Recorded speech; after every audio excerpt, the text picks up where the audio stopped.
আজকে তোমাদের দেখাবো মায়ের হাতে বাঙালি স্টাইলে কষা কষা রসা রসা পোলট্রির পা রান্না করা। সবার প্রথমে পোলট্রির পাগুলো গরম জলে দিয়ে ভালো করে এভাবে আঁশগুলো ছাড়িয়ে নেবো। তারপরে পায়ের নখগুলো ভালো করে কেটে বাদ দেবো। এরপরে কলের জল, মটর জল, মিনারেল জল তোমাদের যেটা ইচ্ছা সেটা দিয়ে ভালো করে এভাবে ধুয়ে নাও। তারপর মাটির উনুনে কাঠে আগুন ধরিয়ে নাও। আর যাদের গ্যাস তারা গ্যাসে লাইটার ঠুকে দাও। কড়াইটা একটু গরম হলেই হালকা করে ঢেলে দাও কাঁচিঘানি সর্ষের তেল। তারপর একটু গরম হলেই তেল ঢেলে দেবো, তাতে কেটে রাখা আলু। এবার হালকা লবণ আর হলুদ দিয়ে দাও পরিমাণ মতো। হালকা করে ভেজে আলুগুলো তুলে নেবো, ঠিক এরকমই হলুদ হলুদ হলে। তারপর ওই আলু ভাজা তেলে দুটো শুকনো লঙ্কা, জিরে আর কেটে রাখা পেঁয়াজ দিয়ে দেবো।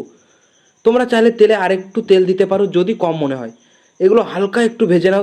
তারপরে আদা, রসুন, জিরে, শুকনো লঙ্কা বাটা দিয়ে ভালো করে গ্রেভি করে নাও, ঠিক এভাবে। তারপর পরিমাণ মতো লবণ আর হলুদ দিয়ে দাও। যখন গ্রেভিটা একটু হালকা লাল লাল হবে আর তেল ছেড়ে দেবে, তখনই দিয়ে দিতে হবে পোলট্রির পাগুলো।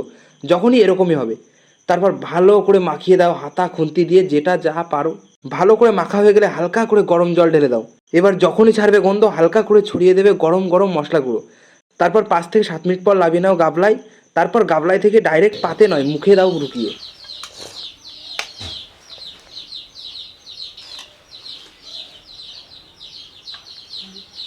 এটা খাওয়া দাওয়া খাবি, হ্যাঁ? হ্যাঁ। নে।